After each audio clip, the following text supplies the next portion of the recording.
Hello, welcome back to the RedLeafRetrocast Modern Gaming Podcast, episode 31. I am one of your hosts today, Jay Silver, and I'm joined by the other, and obviously more handsome and better host, JD. Oh, I'm so glad you got those facts straight. Totally not opinion. Totally not at all. You're just better than me all the way around. We know this. It is documented. It is documented.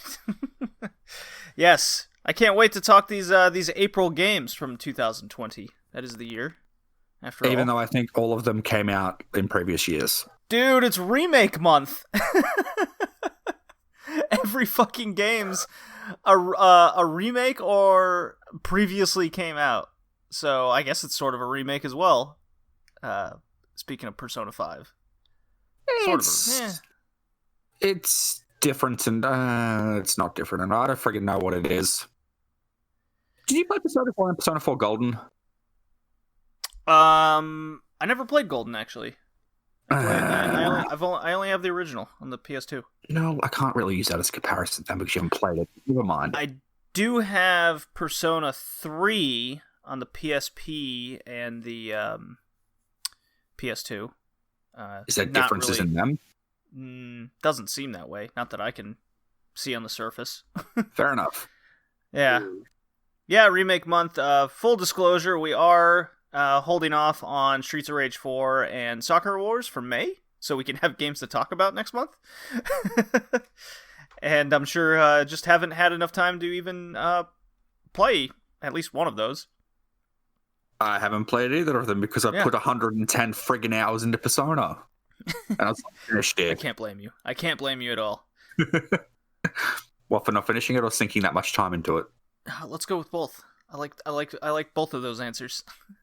JD, does that mean I'm qualified to talk about Persona 5 Royale because I haven't actually finished it? You are more than qualified. I don't know about that. So, have gotten a couple emails and DMs regarding how we generally come to the conclusion of being able to have an opinion over a game that we don't finish. That it has come up recently. Ooh. Yes. So to answer that, as my cat chews on my PlayStation 2 cord, it's a bad kitty. It's just going to ruin that like it ruined the Sega one. It's fine. Ugh. Don't remind me. I wasn't able to beat the original Tomb Raider for like 4 days before that cord came in. I love you, Sid. Be a good kitty. Oh. See, I usually get his, just a side tangent, I usually get his cat food through Amazon, delivered every other month, right? Mm. So that's been going on, like, basically since I got him. And well, there's a coronavirus thing happening. Really? I've never heard of it. Yeah, I know. It's kind of in the underground. It's fake news. Anyways, so the Amazon service just keeps canceling my order. So I finally ran out of the food and had to go get new food. So he hasn't had new food in ages, right? It's just been the same chicken kibble flavor or whatever. And poured, the usual amount that I usually do for him. And he's inhaled this new food. And now he's like, oh, I'm hungry all the time now. I thought you were going to say he's a snob and he like smelt it and it's like, that's not my food. No, what's this crap? No, imagine eating like the same thing for over a year, and then something new comes, and you just I'd inhale it too. So this is your own fault then for feeding him one flavor of food, JD. I think it's absolutely my fault for feeding him the same flavor for so long. Maybe you should just like if there's different flavored kibbles you can get via the same brand, just change it up every so often. Yeah, I think I'll start doing that. But I do like those discounts the Amazon service has. Anyways, I'm drinking bourbon here. I got Woodford's Reserve. It's been a bad day at work. I can't wait to talk some video games. Nothing like spilling chemicals all over yourself on a Monday. Am I right, Jay? Been there, done that? I've stuck my hand in a deep fryer before. Does that count? I mean, that is putting bad chemicals that are really hot on your body. So yeah, that counts. Then yes, I know what it's like. Imagine doing that and then like having to ride a motorbike home. I mean, That's I drove my awesome experience. car home to change clothes. Yeah, but like, where did you spill the chemical? It was from just below my titties all the way to the feet. Nice. Nice. At 156 degrees, by the way. So what does that translate to in Australian? I don't know that conversion off the top of my head. 156. This is great podcast content. 156 Yeah, totally for games, right? Fahrenheit to Celsius. And what did we learn? 73.889. I didn't catch that. 73.889. Oh, okay. I'm just gonna say it sounds like it might be a little bit hot. It was a little hot. Luckily, I wear a massive, thick jumpsuit, so. What are you, a prisoner? I mean, we could say that. No wonder this guy has so much time on his hands. He lives in prison. Nice.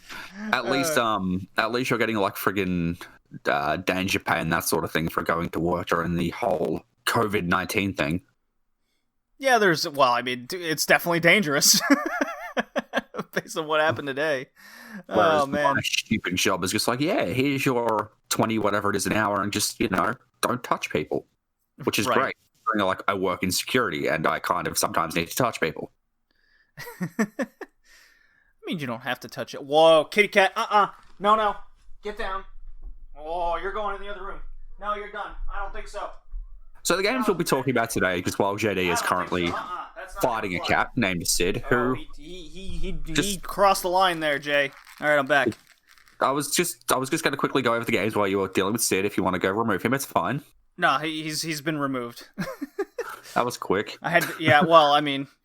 Rubbing out a cat with those cement slippers is it's much quicker than you think. What'd you do? Just like pick him up and throw him into another room. I didn't chuck him, if that's what you're implying. Your name implies bowling, so maybe you just like rolled him? That would be a better guess, wouldn't it? Do you reckon, like... Okay, this is just a tangent, and I'm sorry if this is inappropriate, but I'm going to throw it out there anyway. Do you reckon, like, somehow, if you had, like, enough slip on him, you could use him as a bowling ball? I would assume that a cat rolling wouldn't work. No, like, can't you just, like, grease him up or something and, like, throw him down the lane? Not obviously throw him, but, like, push him down the lane so he just, like, slides? You know, like how you take your socks off and like run onto a polished wood floor and you slip? That might work. There we go. We found a new use for Sid when he's being an asshole. I would imagine the physics could work out doing it that way. So, question, Jay, that's actually relevant to a gaming podcast. Besides this month's modern podcast games, have you played anything modern in the last 15 years? Or that's come out in the last 15 years? Recently? Yakuza 5? Yeah, okay. How's that going? It's great. I get to race taxis. I'm not even kidding, dude. Like, there's a taxi minigame as Kiddie, and like, you get to be a taxi driver, or you get to like midnight club taxis, and it's freaking awesome. I'll get to that game eventually, but I gotta go through 4. Driving mechanics are a bit... It's Yakuza. They're fine for what it actually is. It's not a driving game, but yeah, dude, like you actually get points and crap for following the road rules when you're like doing proper taxi things, and it's kind of ridiculous. It's like if you miss a stop sign or something, like you'll scare your passengers and they sometimes bail out, or you'll hit a pedestrian and then like you fail. Well, that makes sense. You killed a guy. All right. I don't think you're going to pass this driving test. You forgot to tell me with your indicator on. Damn it! But I just ran over that guy. -3 points. That's exactly how it works too, because like the customer's got a happy gauge, and if they get like completely unhappy, like you fail the thing. Oh, it's kind of like Crazy Taxi rules then, yeah. Okay. And like you get like -2 points or something for hitting a pedestrian. And like you get minus like 1 point for like not using your indicator, but like you get plus 20 points for like 20 seconds of safe driving, or like plus 5 points for stopping at a stop sign, that sort of thing. Amazing. And oh boy, the crossings in that game are kind of frustrating, because like you'll sit there and you'll sit there and you'll sit there, and then there's a break in the people, but no, the second you put your foot on that accelerator, someone bolts across the friggin' road. Figures. Yep. Yeah, figures. And like, if they run into you, like if you're halfway across the crossing and they touch your car, it counts as you hitting them. Yeah, well, yeah. I can see that. I mean, you don't want a lawsuit on your hand after all. That is true. Yeah. Oh, and dude, Kitty has a new map. Like, he's not in Kamurocho or the island area or the place from Yakuza 0 and 2. Kamurocho? It's an entire... No, the other one, like where Majima was. Oh, Sapporo? No, don't be silly. Either way, I'm pretty sure that Kitty is in Fukuoka. Oh, cool. It's tiny though. But he gets to drive taxis and it's kind of cool. And Daigo's gone missing, so that's kind of the thing of this game. Oh, he's still alive. Okay. Oh yeah, that's right, you haven't finished 4, my bad. I have not finished 4. That's okay, whatever. But apparently each one of the different, like, 5 protagonists, because yes, you heard that correctly, from going from 4 to 5, you need 5 maps and 5 protagonists, have their own, like, mini-game sort of thing associated with them. So, like, Haruka's got her dance battles. There's a baseballing dude who's apparently you can play baseball as. One of them's got hunting up in the snow, and I'm guessing Akiyama's going to have something to do with his financing. Oh, I'm so happy Akiyama's back. I'm so happy you're saying that. Yeah, Akiyama's kind of cool. He's in, I'm pretty sure he's in the same town as Haruka. So there's 4 maps, sorry, not 5. Interesting. Yeah, because the game starts, dude, and Kiryu is no longer at the orphanage, so that's good news for you. He's thank God, no more orphans. I'm so sick of this. And whiny, needy children. Oh, I have no parents. Oh, we need food today. Ew, we'll get to that. We'll get to Final Fantasy 7 too. But yeah, dude, like the first time you see Haruka in this game, like she's not with Kiryu, she's on the TV, she's doing idle things. Oh my God, she got roped into that service from 3. Yeah, I guess so. I guess that's what happened. Haruka's too pure for that world, so I'm curious to know how long it's going to last. Probably not long because I played Yakuza 6. Oh, well. Okay. Anyway. I finally beat Control. A game How'd that go for you? You what? How did that go for you? It was a total blast. It took a long time for me to get a handle on how the map works. It's still one of the most atrocious maps I've ever experienced in gaming. I completely agree with that. That map is freaking awful. Yeah, you can't zoom in on it, you can't turn it, it's just bang, map, there it is. Hope you figure it out from there. Like all 17 floors end up on top of each other and it just gets more convoluted. Yeah, so once I got, because there's a couple areas once you get halfway through the game that you kind of just stick to those. So I'm like, okay, so this is actually floor 1, this is floor 2, this is floor 3. And then it just became, it's not so much the map, but I just got so accustomed to the areas that it finally just locked in my memory of that this is where I was, and so that really helped to that point. And then learning how the cryptic dialogue in the game actually kind of tells you where to go. It's almost like its own hidden mystery. Figured that out finally, and I still really like the upgrade system to it. How the story progressed. The ending fell very flat with me, unfortunately. It definitely opens it up for a sequel. So, of course, it reminds me even more of PsyOps, the Mindgate Conspiracy, an old PS2 game that had I love that game, had all the mind powers and everything, and ended on just the biggest of cliffhangers, and no sequel ever came. Very sad about that. This one kind of does that. I was hoping for a boss fight to end the game, and I spoke a little bit about this, kind of my initial endgame thoughts on the Retro Gaming podcast, which should come out any day now upon this recording.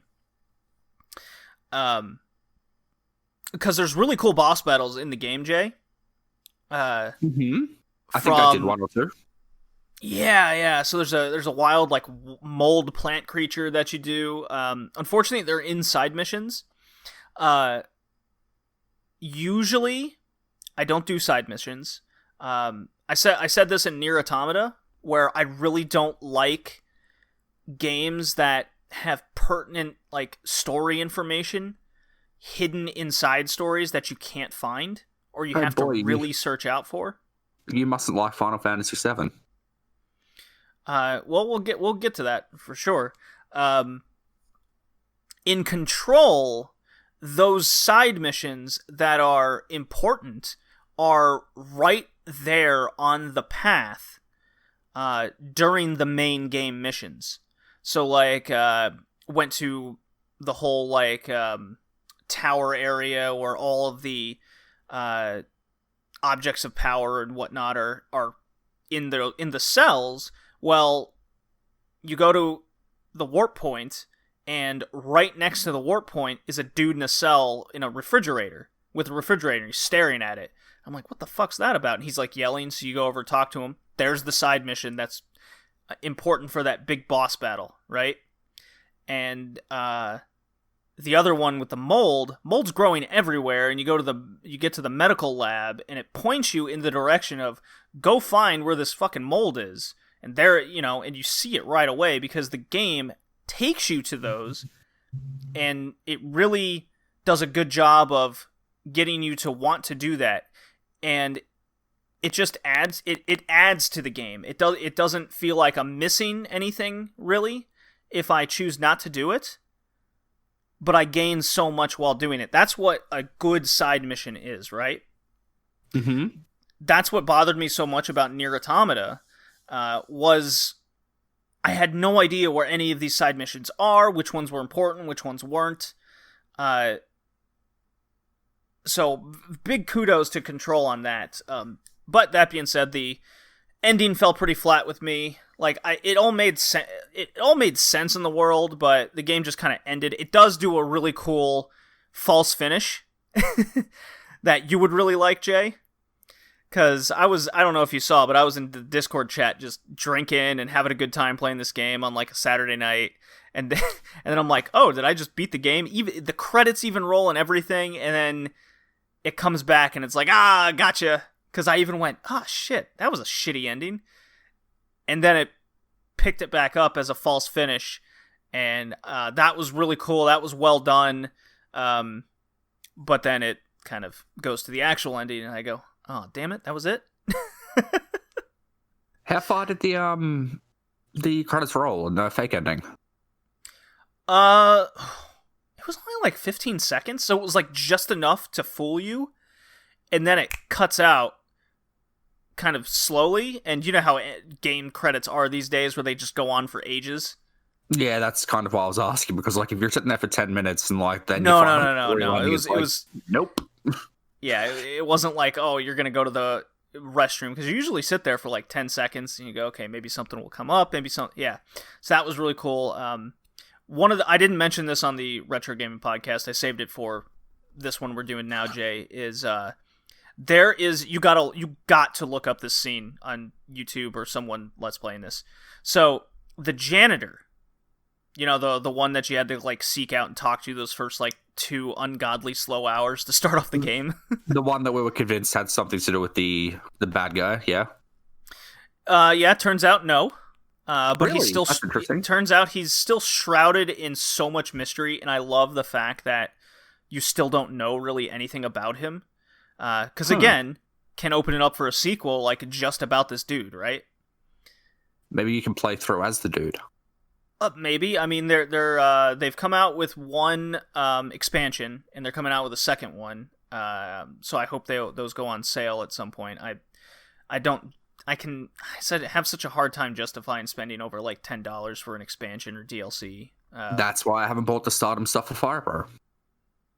I mean, I got them on sale for like $4 a piece. So well, they're still like $20 here, and that's on sale. So screw you. Boo! Yeah, that's a bummer. Well, luckily you can still like download the characters and whatnot, and with the updates you can input your own music. So who cares? Yeah, but like you see, you keep telling me this, but like unless you have some of the DLC installed, you can't actually use some of the characters that you download because it hates me. That's so weird. I haven't had that issue. It's because you've got the friggin' Stardom DLC, and like I've tried downloading people. Like I'm guessing post that DLC, that use mechanics from those particular DLCs.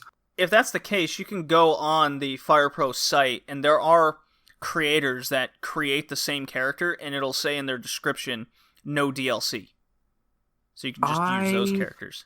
Haven't realized that. I'm gonna have to check it out so I can finally play as Arisa. Yeah, there's a bunch in there. One of my favorite creators is like Miguel Francesco or something. He has doubles of like every character he's made, of one with DLC and one without. I'm still convinced she's gonna retire, by the way, but that's a different story. Oh, Arisa? Yep. Yeah, probably. Yeah. Well, anyways, this is a gaming podcast. Well, I mean, we are talking so video games. With the Control DLC, is it like in the same kind of vein as like RE7, where they have different characters, protagonists in the DLCs, or is it still the same girl? I think it's still the same girl. I haven't really looked into it, but I was definitely like, I liked the game enough where I was very much intrigued by it, and I wanted to continue playing. Maybe that's because of the way the ending was, and I was like, man, there's got to be more to this situation, and I want there to be more to it. But back to my last comment about the game is, so there's a section where you're building up to find the janitor in order to get through this maze. Because they say at the beginning of the game, and there's a saying, and she even repeats it in case you've forgotten, that the janitor always has the keys, right? Mm-hmm. So you go find him. He's in this, like, weird fucking area. It's really cool. No idea what's going on with this guy. It's even a pretty... It's a pretty epic gauntlet just to get to the guy, with a couple hard sections. And then you ride, like, this cable car all the way to this weird area, and you get to him, and he gives you his Walkman. And he goes, this will allow you to concentrate on your job ahead. I'm like, why did he give me a Walkman? Well, it turns out, and again, Jay, I can't stress this enough, you have to see this section. So she puts on the Walkman as she's about to enter the maze, and it's like a maze of a hotel situation, and the rooms keep shape shifting, because the whole point of the game is the building that you're in shape shifts, right? Right. Well, this is like a hotel in the building, and the rooms are shape shifting. The hallways are shape shifting. They're like cutting you off, opening up in different areas, and there's a bunch of enemies you're fighting that are really. It's kind of like another gauntlet of various enemies you've seen throughout the game. Well, she puts on the Walkman, and this just awesome rock music starts. And it's almost like rock metal. It's its own thing. Just it's so cool.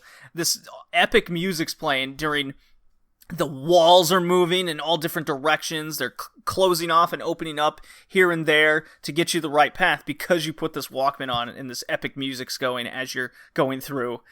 And when you get through, she takes off the Walkman, she's through, and she goes, that was awesome. I'm like, yes, I agree. It was so fun.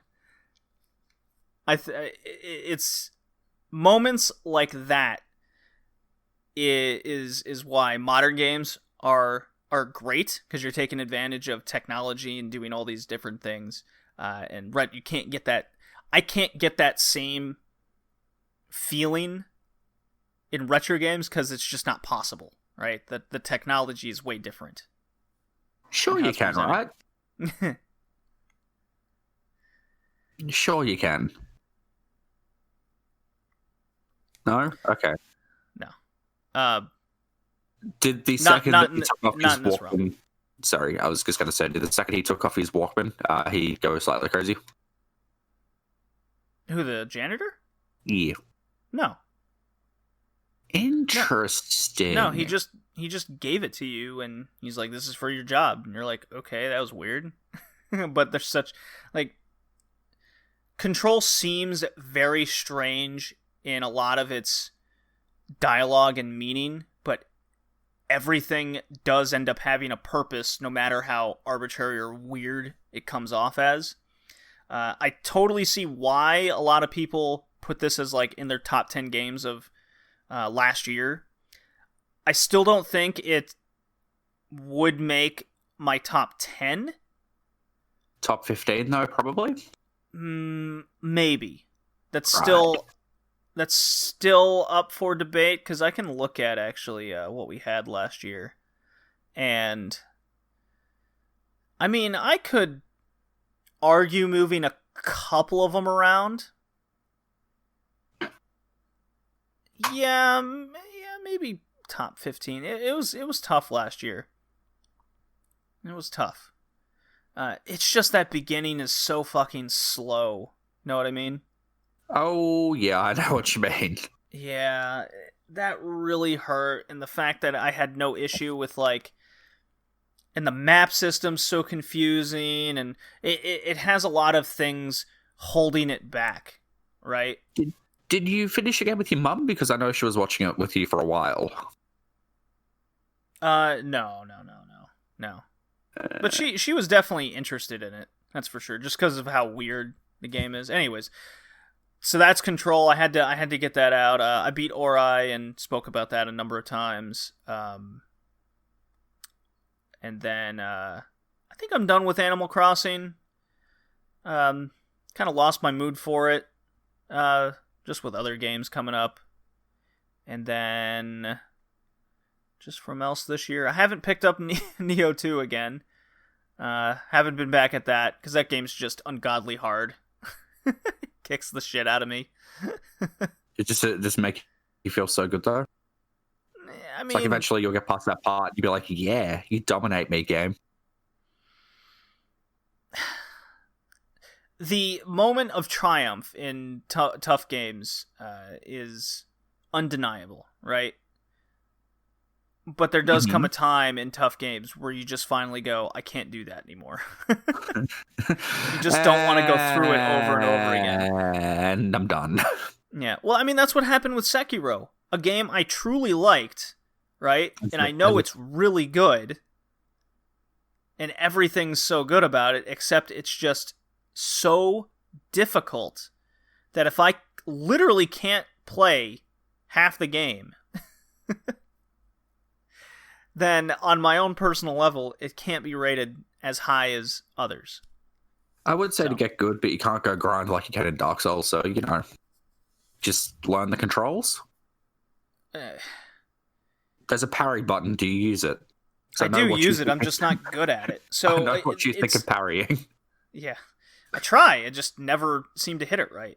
So, I mean, that's just a case of the game's great, but for me personally, it can't be great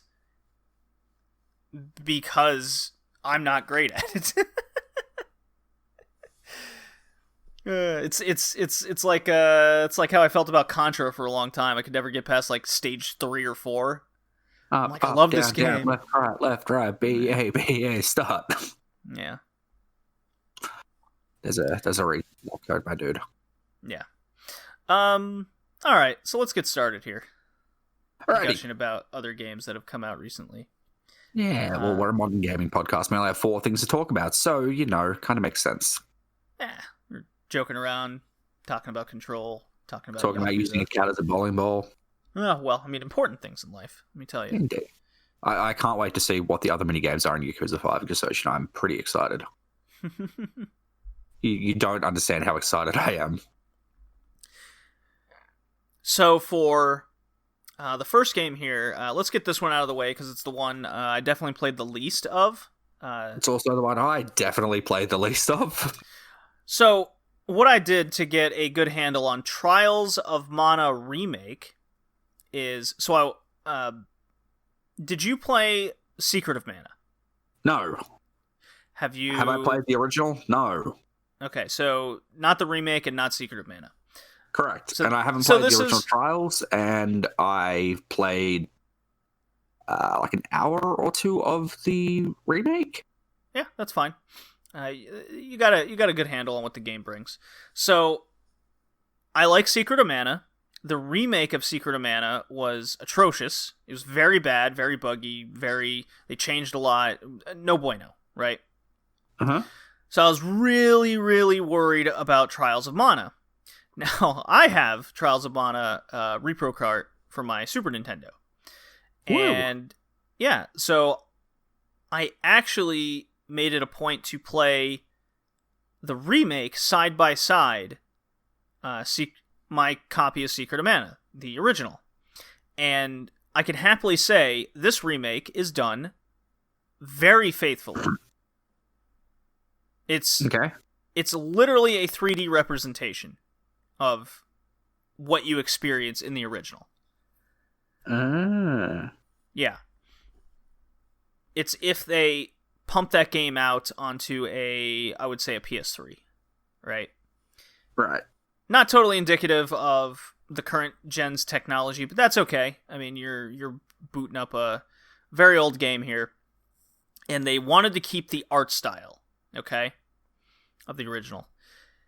This is where I get a little conflicted in my feelings, because I feel the sprites with its kind of Dragon Ball Z, Akira Toriyama artwork, right, worked for the sprites back then, okay? Taking those same characters and making too faithful of these goofy 3D models, I was like, man, the characters just don't come off the screen the same way. It comes off as too childish, rather than the sense of adventure that I got from the original. Okay? Okay. Follow me so far? I am. Now, one thing that's done way better, which makes sense, is the battle system. How you attack, how you use your magic, all that, and the UI interface. Now, you see, I found that kind of bland. It just felt like a classic beat-em-up. Well, that's what the original is. It's an action-adventure game with all the makings of an RPG, right? Yeah, there's no random battle system. There's no turn-based. It's all action-based, right? Interesting. I always thought it was kind of like the old Final Fantasies. No. It's more closer to Zelda, if anything. Right. Okay. So transferring that mechanic into a 3D space, now you can swing your sword more accurately, with more buttons on the controller, and after generations of figuring out how a user interface can work between switching between weapons and magic, no problem, right? So I can compare this game to like Ni no Kuni, right? And Ni no Kuni 2. Mm-hmm. Cartoony art style, 3D battle system. Difference here in Trials of Mana is you're not conditioned to be just in a singular battle. Like other enemies from everywhere can come from different places on the map and, butt in like the assholes that they are. So the story's all the same. You can pick your different characters. You can pick your party. The different story arcs and learning different characters. It's all there. It's so faithful, right? Just maybe too faithful, because then nothing felt improved. I didn't feel like I was getting a new experience, which is the whole reason why I hold, say, the Resident Evil 2 remake in such high regard. Is, yes, it's still the same thing at the end of the day, but it feels like a new experience, which is what a remake to me should be. Right. Yeah, that's where my conflicting feelings is. Like, on the remake side, if you're looking for something to be faithful, just something to be on the new generation consoles, Trials of Mana is good. It's a very solid game. It's not what I was hoping or looking for, though. Like, I don't feel like I'm getting anything new out of playing it over the original. Because I'm just repeating the same thing over again. So, the voice acting and stuff like that, like, obviously that's not in the original. Does it add to it, or not add to it in your opinion? Because, like, I noticed the voice acting was a bit...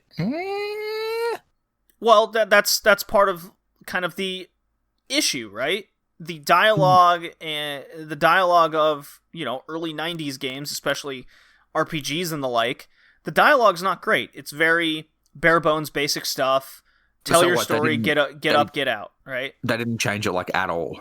No. Wow. All they did was add voices, and that made it come across like it's the Xenoblade situation where it's just these generic dudes spouting lines, right? Right. I mean, if you told me every voice actor in this game was just in their room by themselves reading lines, I'd believe you. Yeah, no, because like the voice acting in it was a bit, the dialogue was a bit, but now that you've told me it's like an exact, like page for page remake of the original dialogue, that kind of makes sense. Yeah. So, there's some translation errors here or there, but that's okay. You can switch between the old music, the new music. That's just kind of, you can either have the chiptune or not, basically, situation. I didn't know that. Yeah, you can have English, Japanese dialogue, or voice acting, what have you, depending on your preference. So, I'm not upset with Trials of Mana remake. It's totally fine. It's a good, faithful remake. Just not Good. what I was looking for. Good. Yeah, look, it's not a J game. I think that's the best way. I'd be curious to see what you'd think of the original. What's the Trials HD thing that they did for like the mana pack or whatever it was for the Switch? Is that the originals or is that something else? That's the originals. The collection of mana that has Secret of Mana, that has Final Fantasy Adventure, which is technically the first Secret of Mana, and then Trials on there. Yeah. So you can get all three of those games for. I'd really only play Secret and Trials, being honest. Fair enough. Yeah, no, I just it's probably the only way I've really got to play the original, so that's just why I was throwing it out there. Yeah, maybe if I can find it cheap enough at eBay or whatever, I might pick it up. Need to give my Switch more love because like it just kind of sits there until something comes out for it. Oh, dude, we're playing Ninjala at the end of the month. You bet your ass we're doing that. I don't know what that is, but I'm excited. It's a free-to-play multiplayer game that we'll be playing for the podcast. Is it on the Switch? Yes. I mean, I need to get Nintendo Club. I mean, you won't need Switch Online because it's free. Oh, convenient. All right, we're playing Ninjala. Yeah, buddy. Let's do this. So who did you play as? Because like there are 6 or 7 different characters. Like the guy I played around with was like the Beastman dude. Yeah, Duran with the sick abs. Yeah, and like the tiger giant, transformation thing. Giant orange hair and all that. Yeah. Yep. So it sounds like we have the same guy. Yeah. He and then of punches course I things picked very the hot hard and mage turns chicks into afterwards. I think we did the exact same thing. Like one was a witch and the other one was something else. Yeah. Yeah. That's just how you do it, right? You got to make a harem. That's right. Absolutely. This was a game from the 90s after all. How does the story differentiate if you're playing as like the different characters? Because like obviously it just focuses on that character's story, how characters meet up, that kind of thing. So what, same kind of like things in the same sort of order, like you start in the same areas, that kind of thing? I didn't test that out. I probably should have in hindsight, because I picked Duran in both sequences to see how similar and exact that they were going to be, or what differentiated. I didn't pick the different characters or anything. Hindsight's 2020. Perhaps we should do this for next month. Nah, I don't feel like it. Neither do I. To YouTube. Like as I said, it's just not a J game. Yeah, I think I'm gonna tier it at a C, because it's it doesn't do anything bad, but I just don't think it does anything great. Yeah, that's exactly where I was thinking of placing it as well. All right, C it is then. Next up, dude, my baby, the thing I've sunk 110 hours in over the last month, and I still haven't finished it because it's freaking ridiculously long, because it's a freaking Atlas game. Persona 5 Royale. Okay. Have you played the original Persona 5 at all? Yeah, I have.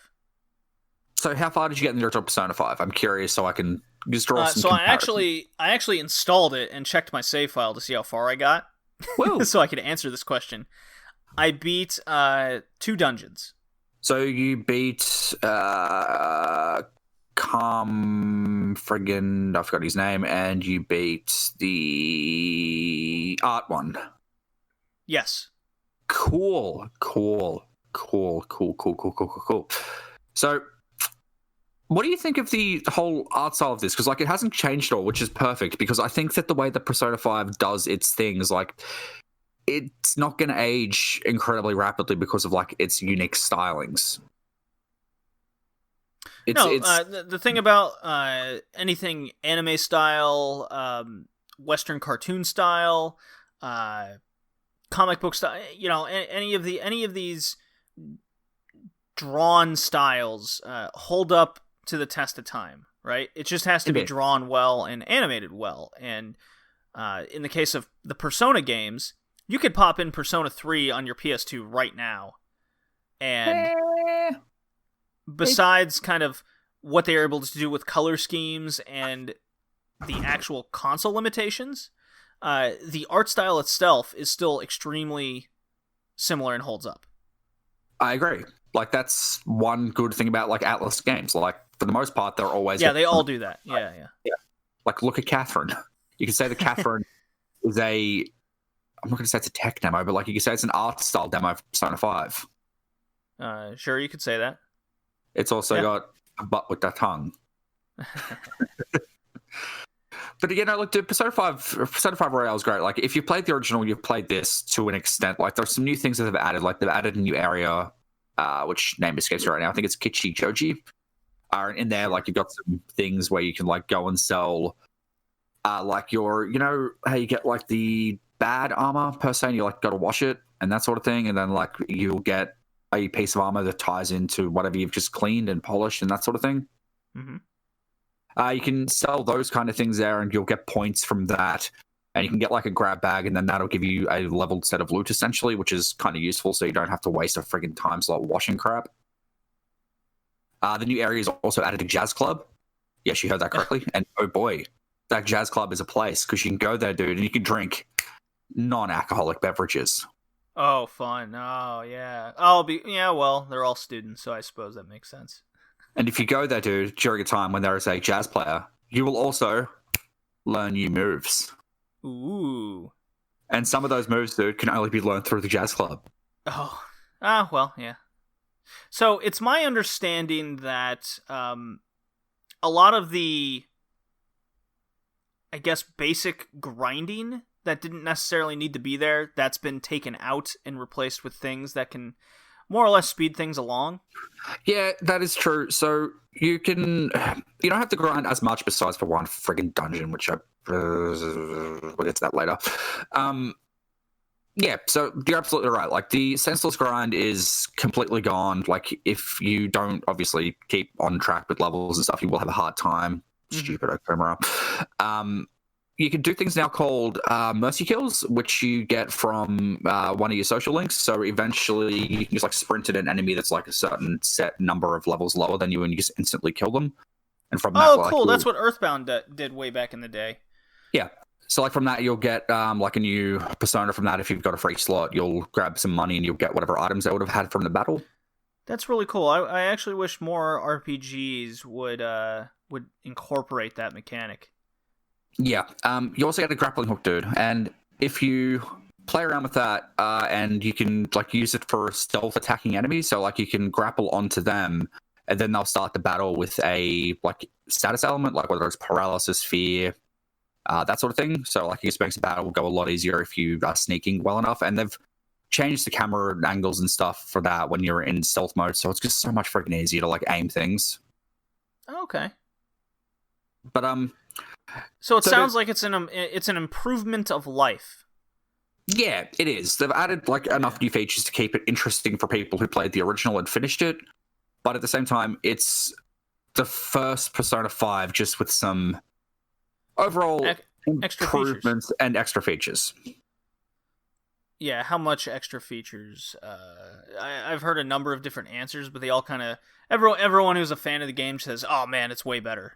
I'm like, well, Look, the quality of life improvements are useful. I quite enjoy them. There's probably like another 30, 40 hours worth of content. Like there's an entire new dungeon, there's new characters and stuff added to it. They've fleshed out a few of the people from previous Persona 5 where like they may not have had enough time and that sort of thing to obviously make them interesting. But like this would be the Persona 5 I would recommend people to play instead of the vanilla game. I mean, I already have the original bought. I still don't see this as enough reason to rebuy the game. I did. I'm enjoying it. I don't hate the fact that I spent money on it, which is always a good thing. Look, it's Persona 5. Like, if you like Persona 5, you'll like this. Like, there's enough added to it to keep it interesting. Like, I'm thoroughly enjoying it. Like I said, I'm 110 hours in, and I'm still really enjoying it. Yeah, definitive edition situation here. Yeah, if you will. Is how I describe it. So, dude, each one of the boss fights is being changed in a way to kind of make them a little bit more interesting, right? Okay, you've piqued my interest now. Except for the one in space. Okay. Because the one in space, believe it or not, is actually easier to beat on Merciless than it is on normal or easy or hard. You heard that correctly. It's easier to beat on the hardest difficulty in the game than it is on the easiest. Explain yourself. So, on Merciless difficulty, your tactical damage and your weakness damage are like times by about 6. And regardless of pretty much anything, unless you're on like 20 levels above what this particular set of enemies for this boss battle is, you're not going to be able to beat it without excessive grinding, because you need to kill 4 things at exactly the same time before one of them blows itself up and makes the whole battle from that wave restart. So if you don't clear the entire floor, you're just going to end up in a senseless loop, and you're on a time limit for that particular battle, and if you fail the time limit, you fail the boss. Gotcha. Okay. It's a pain in the ass. Reminds me of a, what do they call it in Undertale? The murder route? You kill everything on the floor. Woo! Yeah. Yep. Well, it sounds like you really enjoy it. If you're a Persona fan. I did, except for the Okamura fight, because I got stuck on that, and then I finished Resident Evil 3. Okay. And then I went back to Persona. Oh boy. So, unfortunately, because this isn't like a remake or anything, or even a new game, so to say, it doesn't qualify on our 2020 list. But since you enjoyed it so much, might as well talk about it in the first place. Yeah, no, look, I thoroughly enjoyed it. If you want to play more Persona and have enough change to make a interesting game, then go play some Persona 5 Royale. They've flushed out characters and they've just made overall quality of life improvements. It's very fun. Yeah. So if you haven't bought Persona 5 yet, if you haven't bought Persona 5 yet, and you're looking to finally get into the game, this would be the version to get into. I definitely agree with that statement. Yeah. Also, it's got its own trophy list, so it counts as a new game. Oh boy. For you. Okay. If you're a trophy whore, sure. All right, Resident Evil 3 Remake. I have a lot of feelings on this, and I've played through the original for the podcast, by the way, the Retro Gaming one. I played both Resident Evil 2s when Resident Evil 2 Remake came out. Fucking adored both those games. So needless to say, a lot of people, including myself, were very excited for Resident Evil 3 Remake. Now, the consensus online is the game is short, and people are extremely disappointed and wanted more. Can't really argue with that. What Capcom tried to do here was add the Resurgence Online mode, or whatever you want to call it, to add to the time and playing the game. And I tried it out. It has great ideas in it, but nothing's executed very well. It's kind of a pain in the ass. So don't recommend the online little survival mode there. I didn't play it. I didn't realize we're talking Imagine, about that. yeah, imagine Bowser Party, but now you're in control of all the zombies and whatnot while you're trying to kill. Or you know what? Better, it's more like someone's Jason Voorhees and then everyone else is the campers. Isn't there a game about that? Yeah, it's called Friday the 13th. Right. Yeah. So it's kind of broken a lot. Just nothing's executed all too well. It felt very rushed out. Very unfortunate. Now, yeah, but like the game Capcom's itself always had a bad time with like trying to make multiplayer sort of Resident Evil experiences. Oh, well. Look at Raccoon City, for Christ's sake. They have failed every time. This one wasn't as outrageously... it wasn't as much as a failure as the Raccoon City thing. So, have you played the original, Jay? Resident Evil 3? Nope. So this was your first experience? Yep. With RE3. Okay. So I gotta ask, what was your initial hope for what you wanted out of this game? I just wanted a Resident... Okay. I just wanted to play Resident Evil 3. Like, I didn't know what to expect. I figured it was going to be kind of like in the same vein as RE2. Like, from a remake perspective, yeah. I just wanted something Resident Evil to play. Did the length of the game bother you? No, because I knew it was short. I knew that RE3 was a hell of a lot shorter than RE2 in the first place. Yeah, that's very true. It's so for those that don't know the history of RE3, the original... with the success of RE2 and the development of, I believe it was Code Veronica, RE3 was to be pumped out, kind of as a in-between, as a quick in-between to hold the masses over, right? So the gimmick of Mr. X was replaced with Nemesis. And the difference being is that now Nemesis is an asshole, and he's going to chase the fuck out of you, right? Mm-hmm. No place is safe is the whole point. And what the original does to give you a little bit more replay value is the object of choices with Nemesis, okay? So your first encounter, just as an example, Jay, of this, is your first encounter with Nemesis is you can either flee, or you can try and take him head on, and if you take him down, at least temporarily, because he's Nemesis, you can't put him down. He is not about your 2000 and late situation. Yeah, that's an old joke. So you put him down, you get special items.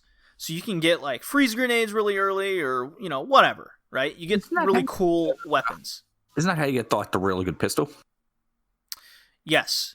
So where this RE3 drops the ball is you're not presented with the choice, right? You don't have that option of running away temporarily or fighting him head on. You just go through this kind of cinematic linear event, right? And then you're forced into situations where you have to fight him or you're forced to run. You don't have that choice anymore. So that's right. Where RE3 really dropped the ball, and they should have kept that and done something very unique and new with it, right? So you would have been able to like prefer being able to fight or flee, right? Fight or flight. Well, that's the whole point of the original, right? So yep. RE2 presents yourself with like your choices, who you want to start the game with, what side of the story do you want to play, and they kept that. And then the game presentation itself was just so radically different that even though you're playing the same thing, you have a new experience. The opposite is in Trials of Mana, which we just went through. In RE3, the entire spirit of the original is, I think, totally missing. Like, just because Nemesis is there doesn't make it the original RE3. Not to mention the fact that the masses have clearly totally forgotten that the original RE3 was constantly compared to not being as good as RE2 and shorter than the original. So that I found that really funny when everybody had the same opinion of this one compared to the RE2 remake, almost to the T of the same issue that people had with the original. That was funny. Also, the fact that, like, friggin' people are annoyed that they cut content like the clock tower. Which, as I said, I have not played the first one. I don't know how much was actually cut, but it kind of annoyed people. Yeah. Certain things were cut out and replaced with these cinematic events. Okay, how about this? RE3 starts off really cool with the whole first-person view of Jill Valentine in her apartment, and Nemesis kicks the shit out of you right away. No choice to run away or take him head-on with a pistol. None of that, right? So I'm like, man, one part's really cool and the other's kind of lame. It's very conflicting feelings between the two. I will say I definitely got a totally different experience with this RE3 compared to the original. So at least there's a thumbs up there, but at the same time, it's too radically different. Because if you're missing the spirit, then you're missing the whole point of calling it a remake. Fair enough. You know what I mean? Yeah. No, see, I enjoyed it for what it was. Like I said, maybe if I had nostalgia purposes from the first game, I might have had a problem with it, but I liked it. No, I enjoyed my experience with it, but fuck, it was so short. It was shorter than the original, which is an issue I personally have.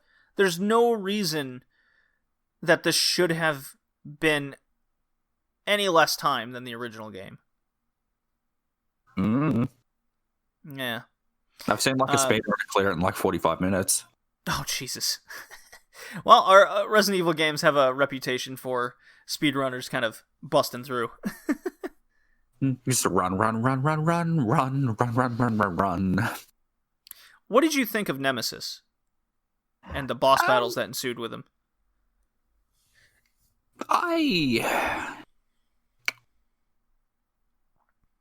Okay, so I feel like that was supposed to create tension, but because I played through on very easy because I suck at the game, I didn't have a problem. Difficulty you want. I didn't have a problem with him. He was just kind of there, and I shot him, and he went down, and I got a crate. Yeah, he didn't feel like he was too tough, right?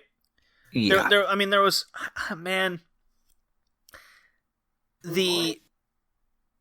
most of the battles with Nemesis in the remake, I wasn't too impressed with. It felt like I was more watching than playing.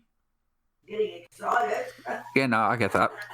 Not unlike, say, a Yakuza game where you're grinding both the game to get to the story and vice versa. Mm-hmm. Once you're done with either or, you can enjoy the other. In RE3 Remake, I never felt I was truly able to enjoy a Nemesis battle because of all the cinematic motion that was happening. It was just so focused on that and presenting, hey, it's Nemesis. Yeah, no, I understand that. I know exactly what you mean. Look, I still enjoyed the game. I thought it was fun. It was the perfect break I needed from Persona 5. Yeah, I mean, I was playing this in between Ori and Control and the original Tomb Raider, so it was like the story's still there, so that's really cool. The voice acting's great. The graphics are top notch. I think the camera was just piss awful in this game, though, which is something that shouldn't happen because it's in the same engine and everything as RE2 Remake. What do you mean? Because I didn't realize anything. I had a lot of camera issues.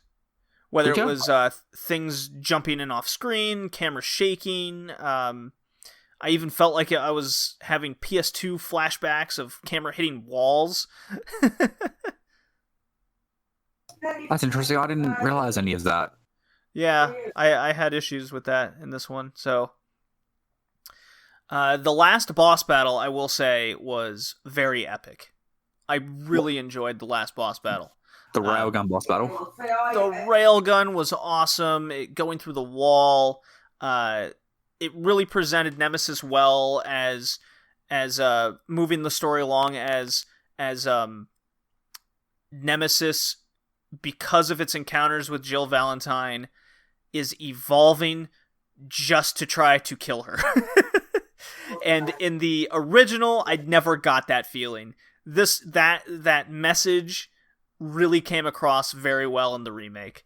That was awesome. And leading up to that railgun just busting through and Jill just being a badass.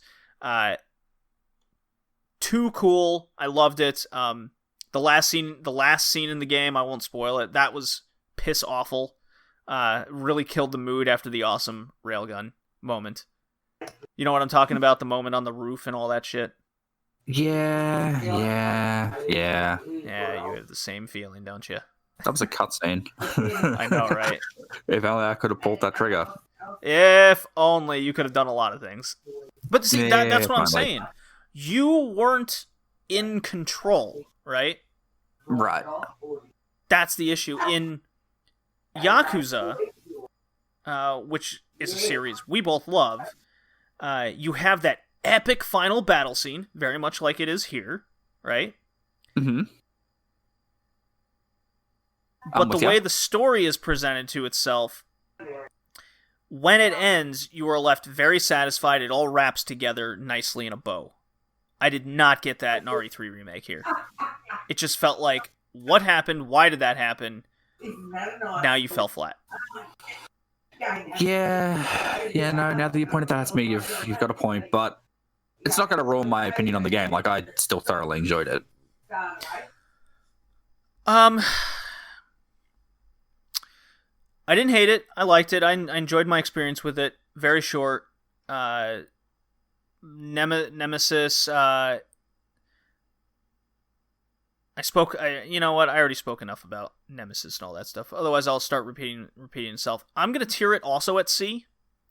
I think there was a lot of things missing, and there was some game improvements that should have been there, especially considering we just experienced RE2, and it's totally fair to compare it.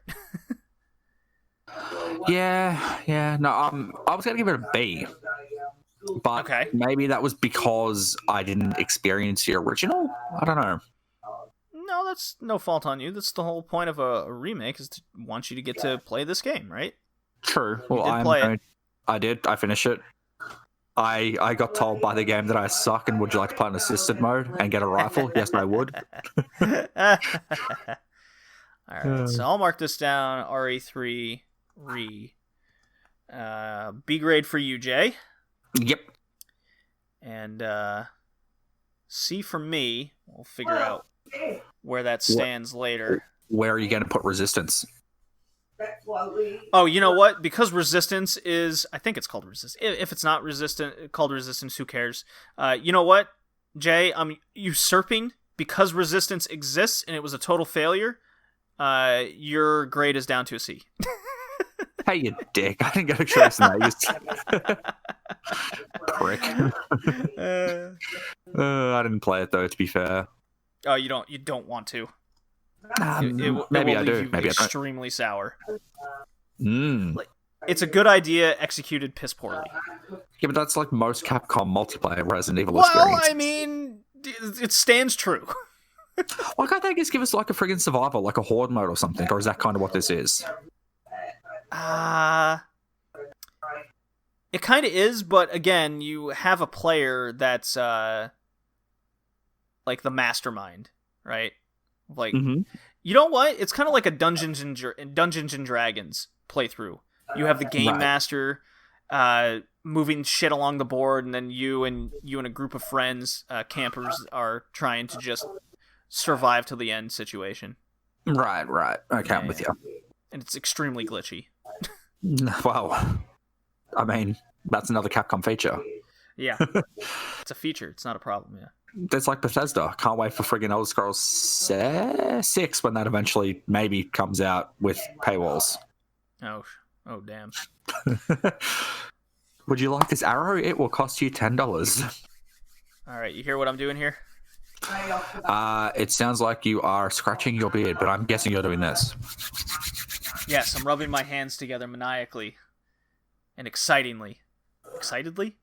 excitedly. Excitedly. It's bourbon talking. Ecstatically. Let's get into this. So, JD. Oh my god. Final Fantasy VII Remake. Dude. Love this game or love this game? Is that even an option? Do I get a third choice of love this game? You can get a fourth option if you want. Is that also love this game? Yeah, actually. So this was your first Final Fantasy experience? Not my first. Or the first one you ever beat? Okay, first one I've ever beaten, unless we're counting Bravely Default because it's kind of Final Fantasy, but it's kind of not. I will let you be the decisive person on whether or not that counts. I'm gonna go with no, it doesn't count. Because it doesn't have Final Fantasy in the title? Correct. But it kind of is Final Fantasy. I mean, spiritually, yeah. It's like a sequel in spiritual to Four Crystals or whatever it is, Yeah, or Four blah, Guardians blah, of Light or whatever it is, blah, blah, blah, blah, blah. So, I've played, like, every Final Fantasy ever at this point. Have I beaten them all? No. The answer is no. I seem to never finish a Final Fantasy game. I've played about half of 15, give or take. I'm up to the point when the big dude leaves the party. Ah. Well aware. I have played a tiny bit of Type 0, and it was freaking awful. Oh, well, I could have told you that. I have played a small part of Tenon, and that is about Jay, it. interruption question here. Go ahead. So, my cat always interrupts the podcast. Does your mom always need to be on the phone while you're podcasting? Yes, she does. Okay. Just had to get that out there. I'm trying to make it as quiet as possible. I apologize. I seem to get her out of the background pretty well in the last podcast. That's good. That is good. Okay, so Square Enix has already come out and say, with the producer of the game, saying, we don't know how many parts this is going to be. I got a better one for you. Did you hear that the producer of the game didn't know he was making this game? Oh, good. So Square Enix, doing everything of my anticipation. I am fully expecting never to get another part of this game. But they teased us with another part of this game. It's like, we'll see you in the future. Yeah, in the future. Whether that's 20 years from now or whatever. We could be dead by the next time if another part comes out. So my mentality is we're never seeing it. Okay?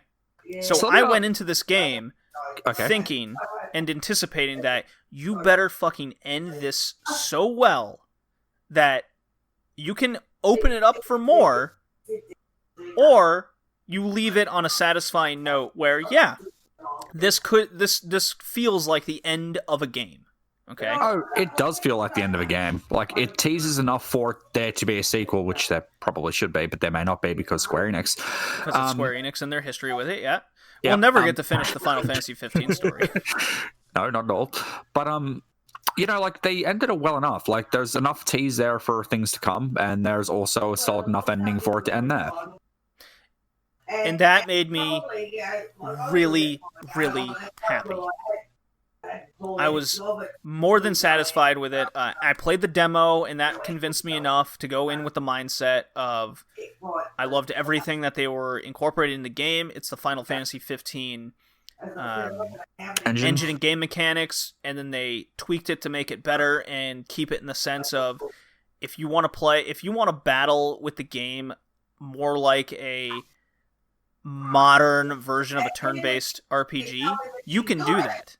You can absolutely do that. And that's really what it came down to me, especially getting to about the 15-20 hour mark, is I was constantly slowing the battle down so I could think of my next 3 moves and just bang bang bang bang with the UI interface, switching between attacks and magic and curing, and it was great. Did you know that on easy mode, it's press square to win? You don't have to do any of that. I will not lie. When it was grind time, and I wanted to enjoy my beverage, I put that shit on easy mode, and I watched it just play for me, and I was like, this is the greatest thing in the world. I can grind an RPG, and it will do it for me. It's so good, isn't it? It's so good. And it was really just a test of, I wonder what this is. Oh my god, I don't have to give a shit about grinding. The best. Did you see people out there though bitching where it's like, oh, easy mode's too easy? Well, then don't put it on easy mode. Pretty much. Like, there's your answer. Bradley Default has a pretty good freaking grind system too. She can enable auto battles, like just repeat the last move and put on like grind like encounters times 100. Yeah, right. So you really liked the battle system as well? You know, it was good. It was good. Everything I had played from 15 was just done better. Easiest way of putting it.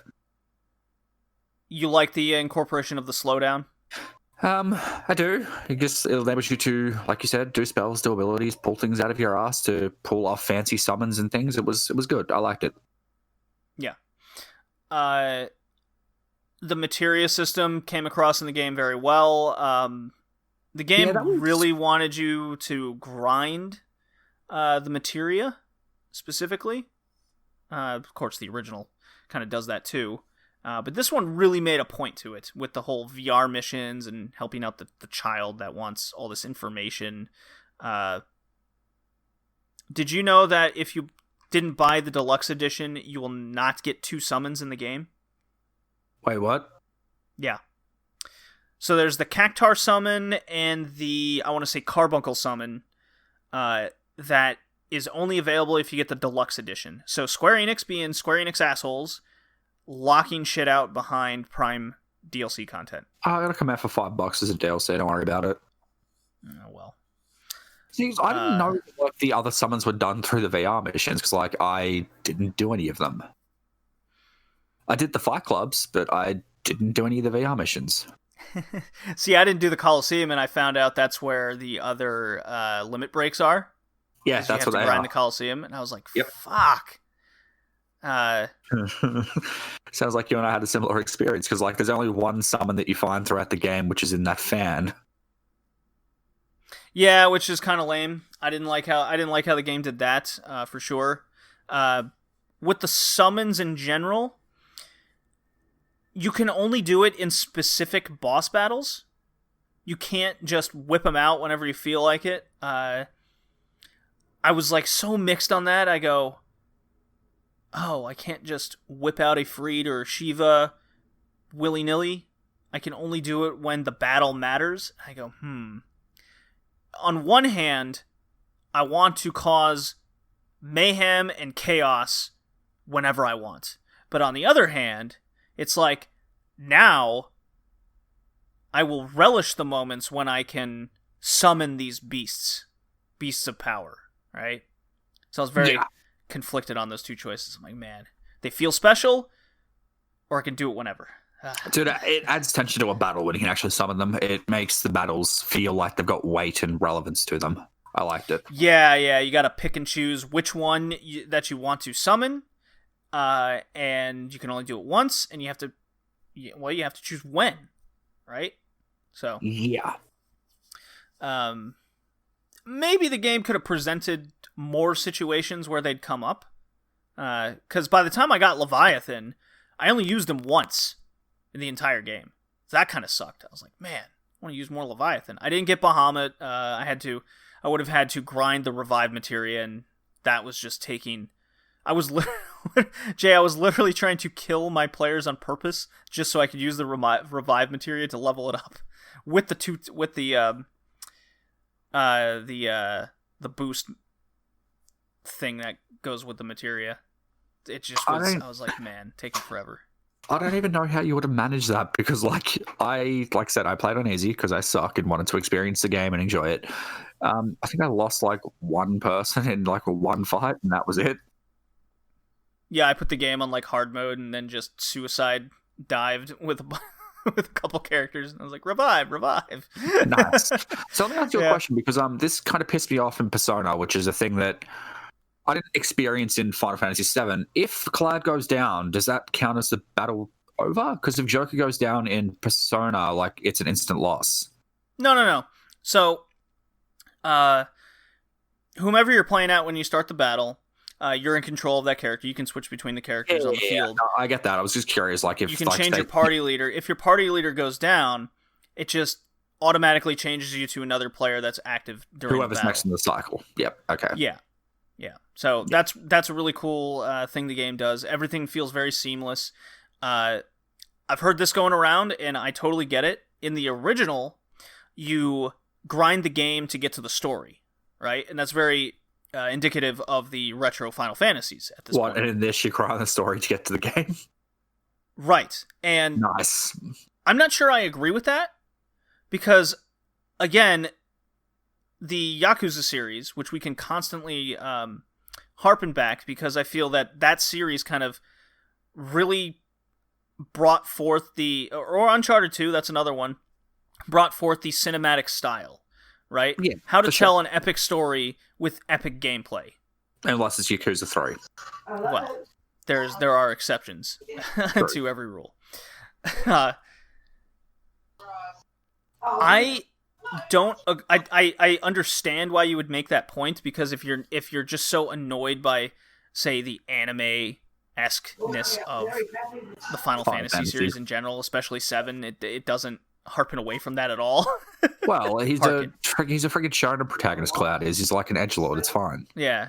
He's just he's awkward and grunty, and whatever. He's Cloud. It's Aerith is very bubbly, and then Tifa is the childhood friend. So all the tropes are there.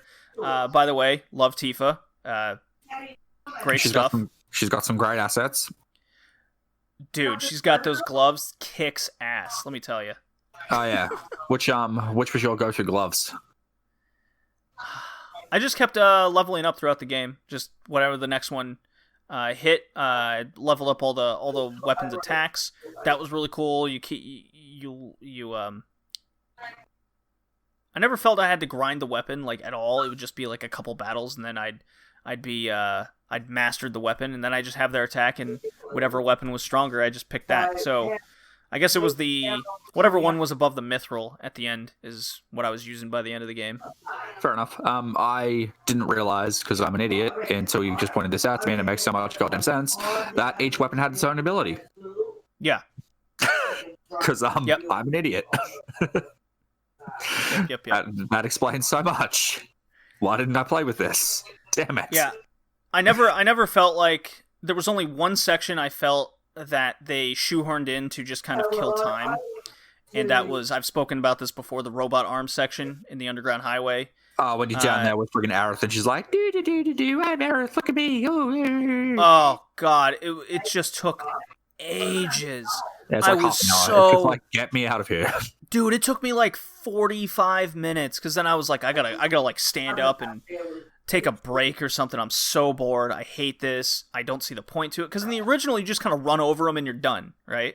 Nice. This one, you gotta move the arms. You gotta do this. Oh, you're gonna miss that shit over there. I was like, I just do not care at this point. Just get me out of this tunnel. There's a piece of material over here. Look, JD, it's shiny. I don't care. Don't care. I gotta get out of here. There's a lot of the comedy put forth in this game. It's a serious story with a lot of comic relief moments. I personally never felt that they were out of place or went out of character of who these people were. Did you?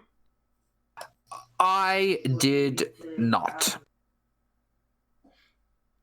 JD, we have to talk about something here for a second, though.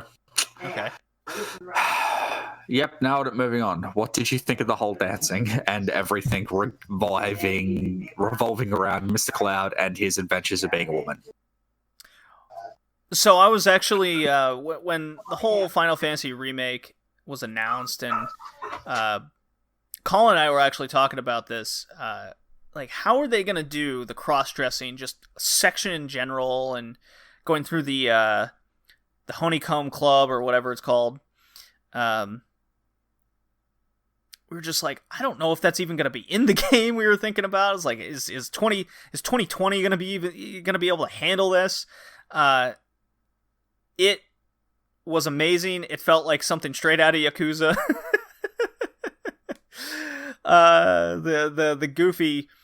The goofy dance scene, Cloud getting dropped in the dungeon, and Tifa not recognizing, and then she just goes, "Oh, that hair, that dress, your makeup. Yes, nailed it. Can we move on?"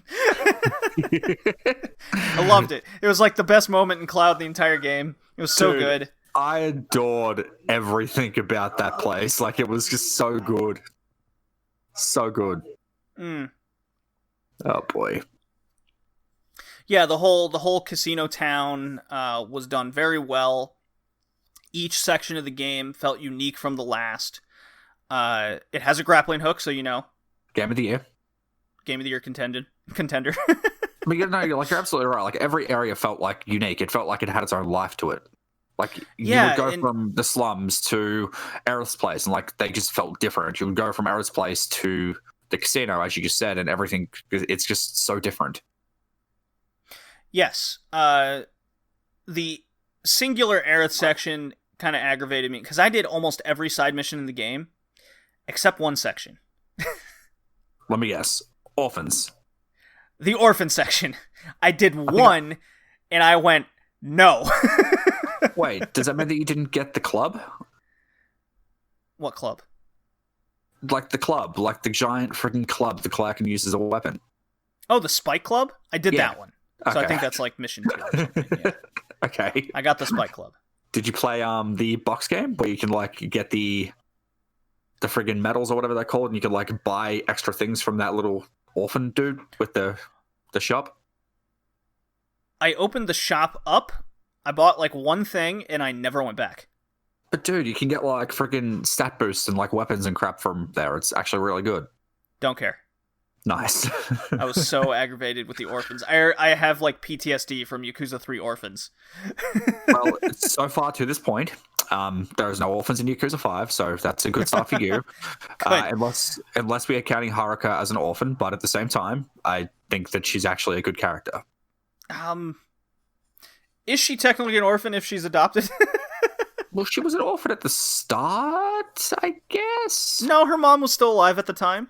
Isn't she dead now, though? Which makes her technically an orphan? Yeah, but then she immediately got adopted by Kiryu. Anyways, we're getting off topic here. So Final Fantasy VII, they added some really quirky things into the game, like the cloud dancing scene. That was great. They added where you can actually walk up all the stairs in the Shinra building, which I didn't know you could do until JPQ of no particular angle said so, and I was like, oh, I gotta just play that section again. Wait, is there anything in there that's important, or is it just stairs? No, it's just stairs, and the characters are bitching at each other the whole time. It's really funny. Nice, I didn't realize that. Oh, by the way, just need to bring this up and related to wrestling for a second. Dude, one of the mini games in freaking Yakuza 5, you can play Walter's theme, and it's freaking awesome. Yeah, the old Beethoven. Yeah, like it's legit. Like there's a freaking rhythm guide tied to it. It's so good. Cool. I now have to high score for Walter's theme. Bring it on.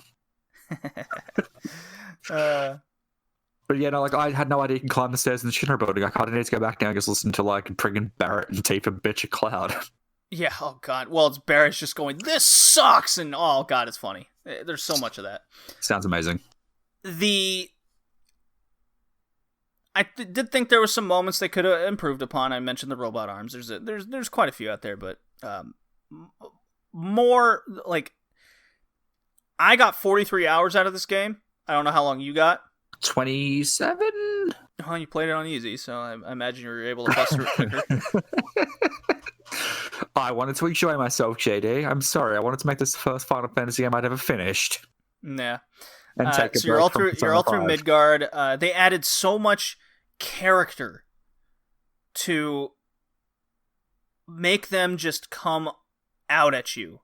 Like Aerith and Tifa and even the side characters, Jesse and, I hate Wedge, but he came across as to me, a hateable character. Just dude, the second I saw Jesse, I'm like, you're going to die brutally. I was right. Well, so in the original Jay, Jesse, Wedge, and Biggs all die. I think Wedge dies. I know Jesse and Biggs definitely die. They just straight up, you never see him again kind of situation. Nice. The remake kind of opens it up where you could see them later. Like it's almost like they gave them so much character, and it's almost like the creators of the remake here fell in love with them that they didn't want to kill them like permanently. They wanted to leave it open enough where you could see him again. I don't understand why you just don't like use revive on them. Like it's fine. Kind of, I guess that whole thing comes back to Final Fantasy X when you can't use a Phoenix down on friggin' what's her face. Sure. Nice. Yeah. Logic. It's RPG logic kind of situation. Why are you busting into this house to steal their shit? Yeah, well, that's the pizza. I want pizza. So I like the character work was so good. I loved the voice acting. It gave them so much more life than what you could get in the original. Now I still see a lot of value in playing the original, because again, it's the same thing. It's just presented so differently with this remake, as in you're playing it for the story. And yes, there's also excellent gameplay. My favorite boss fight in the game is, I would say, the Hell House. Oh, with all the different arena. Yeah, in awesome. the arena. I fucking love that battle, and it came across so much better in this remake to the original. While the Sephiroth battle and a lot of those in the original, I thought still came off better there. So there's still so much value in playing both games, right? So to that point, like, because you have one Sephiroth battle in this game, like right at the end of it. Is that the first time in the original you would have had a battle with Sephiroth or not? It's been so long since I've played up to that point. The answer is maybe. Yeah, I can't answer that. I don't remember.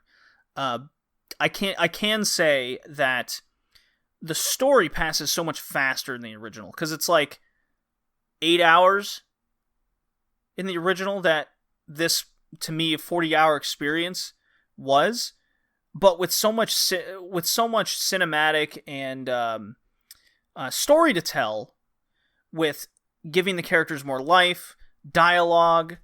You're not just reading the text box, right? So there's so much more they can show and tell. Okay? Right. So I didn't have a problem with that. Nothing felt, well, except the robot arm section. So ignore that. Ignore that part. Ignore that 45 minutes I had. Nothing felt shoehorned in. Nothing felt elongated for the sake of it. This truly felt like everything was necessary. That's my take, right? Now, Right. If you want to just play it all out, the way to get to a story and have a more traditional experience, then yeah, the original would be more up your alley, right? And there's nothing wrong with that, because it still exists at the end of the day. Just because you may not like the remake, let's take RE3 for example, doesn't mean the original doesn't exist anymore. Yep. So I truly love Final Fantasy VII. The bike sections were cool. They were. Some boss mechanics I thought was cheap and maybe they could have tweaked some things here and there. When I'm starting to say things like that, it's definitely nitpicking. Know what I mean? How was the classic battle system? Like was it turn-based like it was in the original? Because I know that there was the classic. Yeah, it's turn-based. Was it fun? Like, I didn't play with it at all. Look, it's turn-based. It's random battle encounters. Take that for what it's worth. So. Oh, so like legit, it's pretty much Final Fantasy VII, like as Final Fantasy VII. Oh yeah, like even Final Fantasy X has random encounters. No, I get that. Like, I'm just throwing it out there because, like, so how, like, difficulty-wise, like, what does it progress, like, harder? It starts off easier, then it gets harder as you go along. No, I would say the original is easier. Huh. Yeah.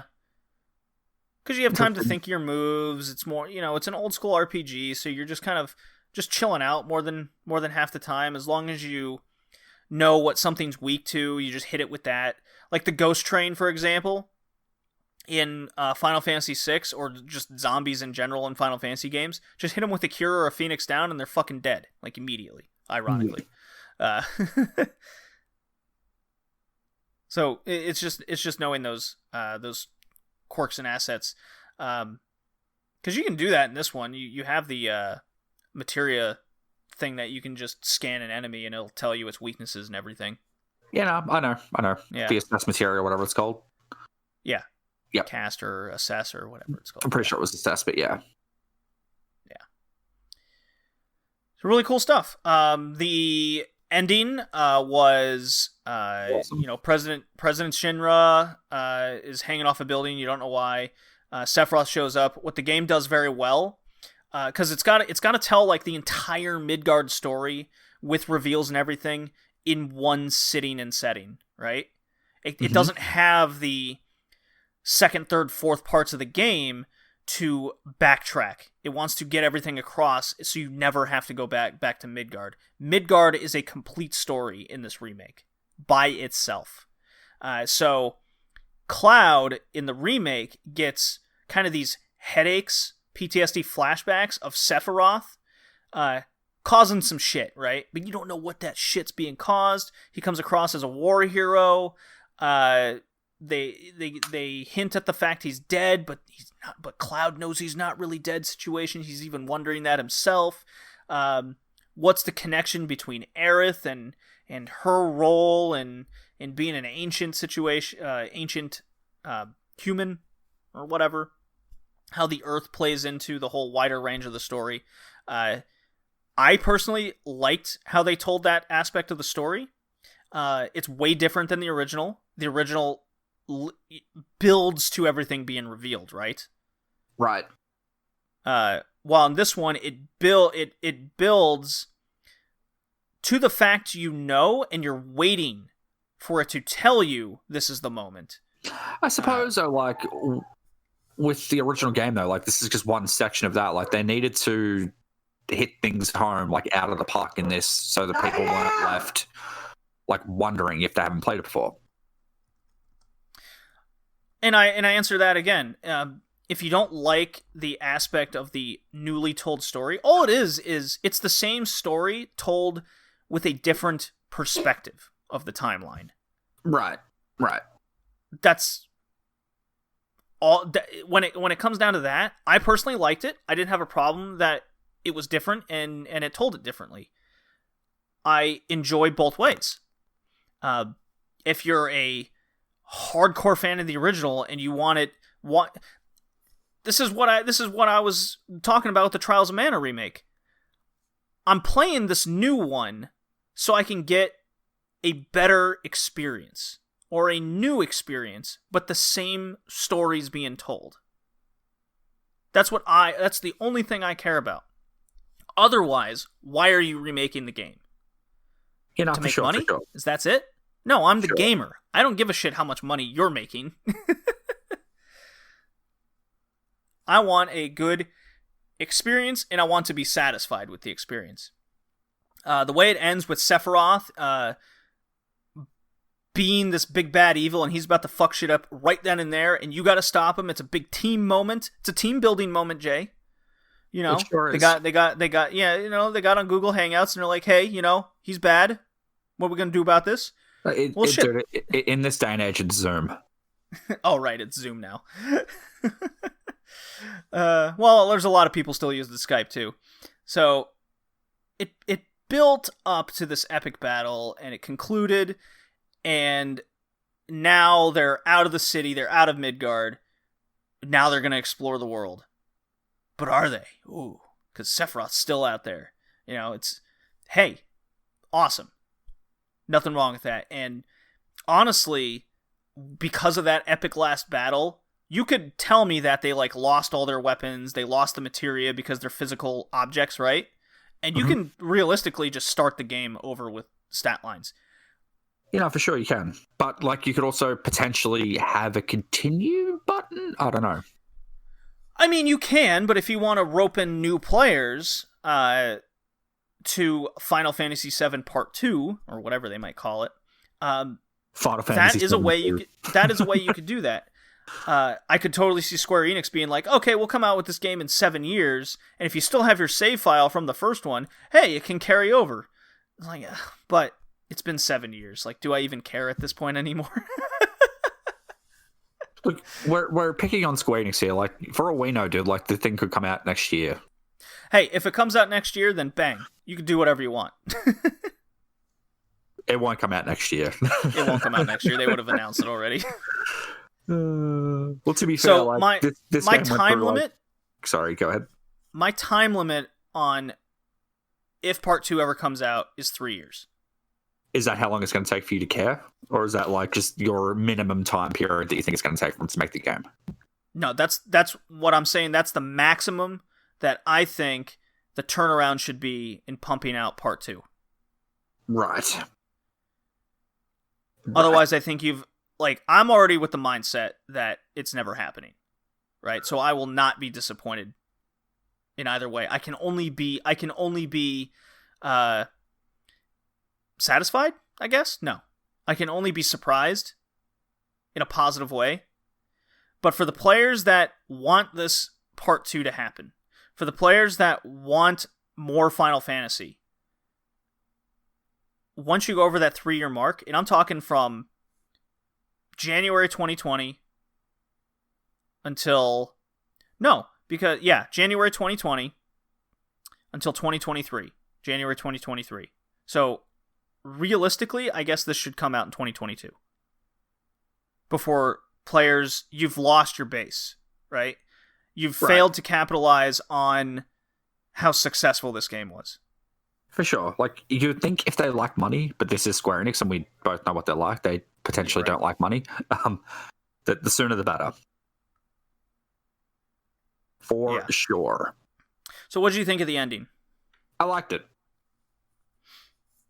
Like, you've said more than enough about the ending, dude. Like, it hit everything home that it needed to hit home. It sets up well for a sequel, but it also wraps up nice enough in a pretty bow where if they don't do another game, I'm satisfied.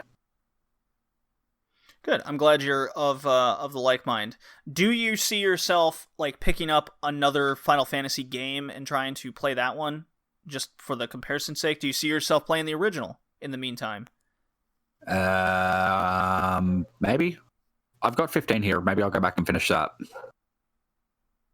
I've actually been thinking of 15 myself. As a comparison, like, that's probably the closest one to this game, but like, I never finished it. Like I told you before, I'm up to the part where the big dude whose name escapes me right now because I'm horrible at things leaves the group. Yeah. I actually picked up Final Fantasy VI because I did play it for the podcast a while ago for the Final Fantasy cast.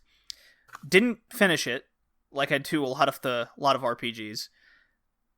This, I'm really going to make an effort to finish Final Fantasy VI. Because I was really contemplating, like, is this my favorite? Do I think this is the best Final Fantasy? And while I was playing it, I realized how streamlined these stories are. Where it's just, bang, next town event happens. Bang. Because all you're doing is, the random encounters is the battle grind in order to get to the next set of the story. Once you get there, the story's just bang, next thing, bang, next thing. It gives you really no time to rest or let characters sink in. And that's where all the advantage was in this 7 remake. Was they were able to tell everything that they wanted to tell. Let me ask you a question here, because there's been rumors, and I'm not sure if it's actually been confirmed or not, but apparently, like, the next Resident Evil remake we're getting is 4, right? No, that was confirmed. Okay, well, like I said, it was rumors. I wasn't sure if it was confirmed, but whatever. Do you think that, like, for example here, with either Final Fantasy or Resident Evil, because they're both kind of doing the same thing at the moment, like, they would have benefited from, like, bringing more of an obscure game forward and giving it this kind of treatment? So, like, a 5 or a 4, or, like, with Resident Evil, like Code Veronica. Or Zero. I could see Veronica getting the better remake treatment, because there's a lot of flaws in that game, but it's a very weird Resident Evil game. And I'm just throwing these out as comparisons. Like, do you think that? Like... Yeah. No, they want. I mean, 4 is, a lot of people regard 4 as, it's an action game. That's what changed it. I mean, Kevin's one of them who thinks that's the only good Resident Evil game. Nice. Just because it's not like all the other Resident Evils. Has he played 2 and 3 yet? Like the remakes or not?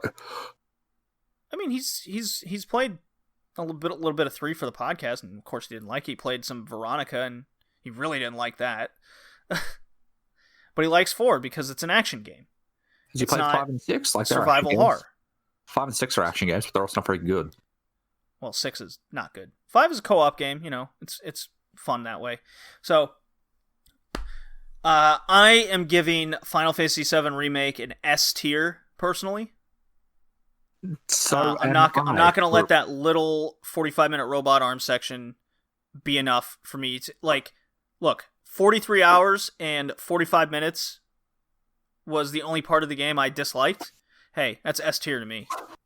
I completely agree. It's definitely an S tier game, and I'm just going to say right now that I know you said I can't rank it, but Persona 5 Royale would probably be an A or an S tier game as well. I mean, yeah. I mean, if it came out, I believe it was S tier when it first came out. So, well, I'm just saying, jeez. Yeah. You wouldn't let me rank All it, right. you bitch. Yeah. No, you got your rank. So, overall tiers of the year is Doom Eternal and Final Fantasy VII Remake are the S tier games. There's our 1-2. And only one of them is actually qualifiable at this point for a game of the year. Yeah, so that's Doom Eternal, and that's not a game for me, but it's a very good game. It's a very good game. Well, I thought Ori and the Will of the Wisps was an S tier game. Well, my mom made sure that wasn't aggregate to S tier. Ah, okay. Yeah. I thought, okay.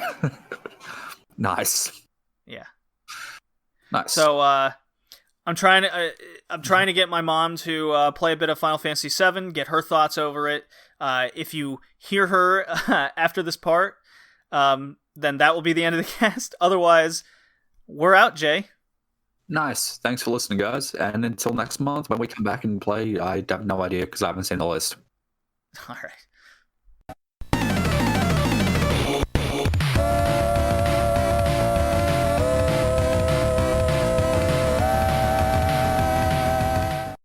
Yes, you know that music. Mom is here to talk another video game. Video. Feels like it's been forever. It has been forever. Hasn't it been a month? It has been a month since the last time we talked to you. Ah. I don't remember I played your music last time. Because we Do started. I have music? I think we started the show with you last time. Do I have music? I have your own drop for your video games. Really? Yes. So we are talking Final Fantasy VII Remake? That's right, you beat me to it. Oh, sorry, JD. Go That's ahead. okay. It's all right. So just to give you a little perspective, the game sold over 3.5 million copies in 3 days, making it the best PS4 game launch and fastest selling PS4 exclusive in its history of the console, surpassing the Spider-Man and God of War game, 3.3 and 3.1 respectively. So yes, it's the most successful game of all time on the console.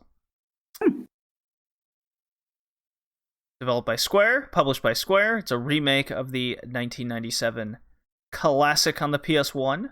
What did you think, Mother, of the game, the story? Of it all? My 2 words, loved it. Very cool game. I think I could actually play it. Really? First Animal Crossing, now this? Yeah, I probably could play this one. I mean, there is some advanced stuff, granted. Mm-hmm. I would probably have to have supervision. Well, there is a couple modes to make it very easy for someone like you to dive into this. Yeah, and that would that's what I vastly really help someone liked like you. about it. I feel that readability when you have to read things, it's readable. It's not so freaking small that you need a freaking magnifier over your console to see what the flip it's talking about.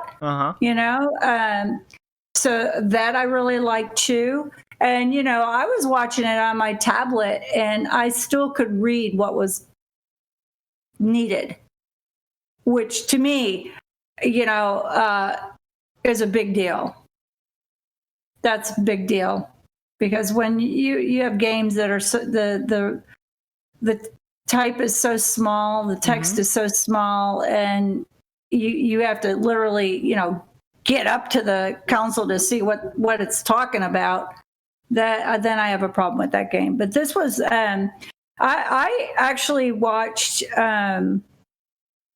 into this Sector 7 when the Undercity section, when they got out of the first reactor. They were in the reactor, and then they got into the town and going through. And the other thing I thought that was really cool is they actually have you could hear people talking while you're walking. That was a real cool addition to the start of the game.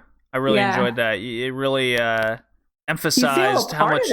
Right, yeah, it emphasized how much damage and what the people are going through, and it kind of made you part of the character and seeing the devastation firsthand. Yeah, I like this, and I actually watched almost 2 hours of it. Wow, you watched quite a bit. Yeah, I did. I didn't finish the full Sector 7, but yeah, I watched. That's how much I liked it. I really enjoyed it. I enjoyed the gamer that I was watching. He's the Rad Brad. Rad Brad. That's okay. That's who I ended up watching, and he was really easy to watch, and gave some background, and and I just liked how he played the game.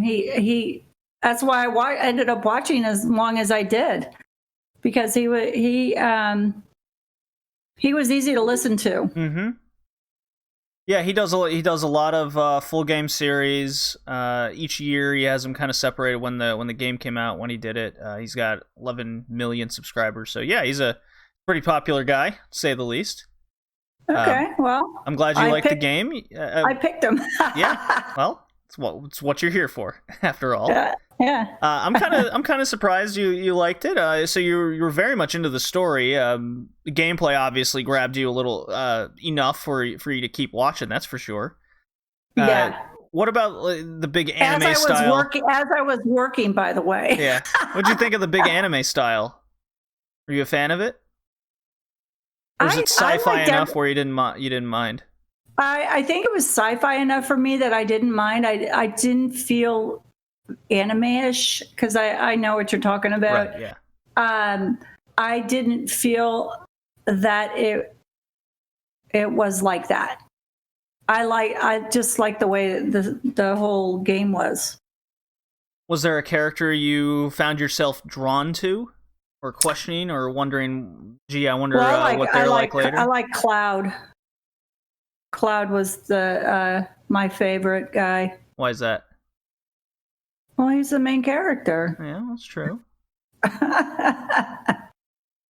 He's got issues. Not sure what his issues are. I guess you never met Tifa then. Yes, I did come to, and I have her as a cool girl. I like her. Cool girl, yeah. She's a spunky little girl. Yeah. The flower girl. Yes, I have her too. The loveless street girl, flower peddler. Yeah. She's a very important character as the game goes on. Okay. Well, he Cloud had that flower on him for quite a while. So I think I don't remember did he give it to somebody? I can't remember. He gave it to Tifa. Yeah, he gave it to Tifa. Okay. Yeah. I thought the graphics were awesome in this, though. Oh, fantastic. Yeah, the graphics were really awesome in this. And so Sephiroth. Yeah, wild so name, I guess I know. I'm assuming that Cloud killed him. Oh, we don't know in this game. And now he's seen him. Ooh. Interesting interpretation. Well, that's what they said. That's what I thought they said, that Cloud had killed him, and now he's seeing him. That's what I got out of it. Oh, interesting. Okay. So I'm here to inform you that this is about only a third of the entire story. Oh, I'm sure. And aren't there like 64 or I don't know, different things? I don't know what I'm trying to say. Go ahead. So Final Fantasy VII was about a 40-hour game in total in 1997. Moly. The remake, just this first third of the game is 40 hours. Because there's 40. Wow. Yeah. And that's because there's so much cinematic elements added to the story and much more interaction, so the game plays a lot slower, but you know so much more of the story and characters involved. Yeah, so to me, there wasn't a lot of filler. Some people have, other opinions about that, but I only came across this one section that I disliked in the game during my gameplay, which I've already explained in other parts of this. So. I like the metal scorpion. I thought that was pretty cool. That was a long battle section. Yeah, so throughout the game, you'll meet wild boss battles that are like that. My favorite one was this: you're in a arena, like a coliseum, and you have to fight a house that changes between elements, like fire, ice, lightning. Oh, wow. And you have to attack it in tandem with its weakness as it's attacking you. They call it Hell House. It's really goofy, but I did really like that fight. Yeah. And you do fight Sephiroth at the end of the game. It builds it up quite well with a lot of Cloud's flashes. Yeah, it's built up throughout your experience in the game. So really cool. Okay. I'm glad you really liked it. You liking Cloud and the characters. I'm honestly a little surprised. This didn't scream to me something you'd be into, but it's definitely a little different than the games we've experienced so far on your little journey here. Well, I think the reason why I liked it is because it is a story. There is something, yes, it's a big story. And it brings you in. It takes you in. It's got a little bit of a long beginning. Bringing you in. But once you're in, that's why I liked watching Rad Brad. I just liked listening to him. I didn't even have to watch some of it because I was doing this. I was working too. The second part mainly because I really wanted to see more of the game, right, and experience it. So I liked it. Of all the games that I've been watching, this would be my favorite right now. Maybe it could be something you listen to while you work. Maybe we check in each month on you. But you said you finished it, right? I did beat this whole game, yeah. Jay and I both beat this game, yeah. How long did it take you? I kind of messed about a little bit in it. It took Jay, he played it on easy mode. It took him about 32. I played it on a little bit harder difficulty, and it took me about 40. Yeah, 43, I think. I remember what I said. Wow. Wow. So how many hours a day would you play that? Well, the weekend it came out, that's all I did. Oh, really? The whole weekend, yeah. So well, I mean, COVID, it's not like I could go anywhere, so... 10 hours? You played it for 10 hours or more? I know you'd be done in 4 days if you did 40 hours. Yeah, it was basically, came out, I played it 10, 20... Yeah, and then I had to stop because I had to go to work, and then the following weekend I finished it. Wow. Yeah. Wow. So two weekends. Yeah, 2 full weekends. Two full weekends. Wow. Crazy. So what are you giving this game? That's pretty cool that you can do it in easy and from what I saw, I probably could play it too. So absolutely. So what would you grade this game from S to F? S, A, B, C, D, F. S to F? Yes. Superior? Correct. Yeah. That's what I give it. Superior, an S. Well, that is Superior, what Jay plus. and I also gave it. Yeah. So. Yeah, for sure. All right. Well, thank you, Mom. We got you hooked up for next month. Excellent. And the summer's looking bright. We got a bunch of games for you to be a part of in the summer. So.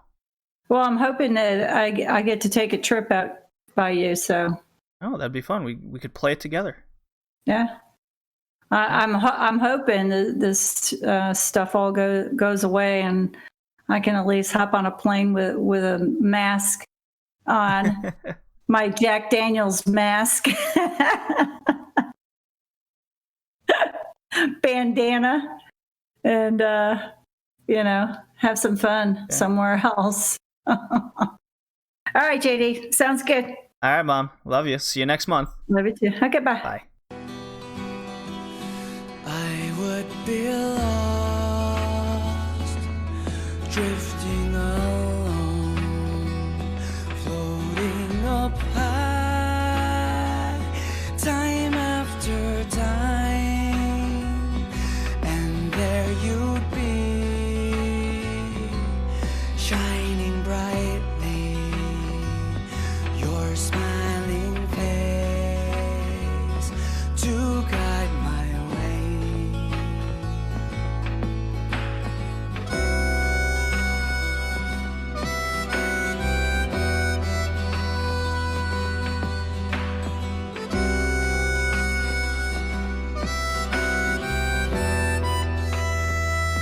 Bloody and bruised,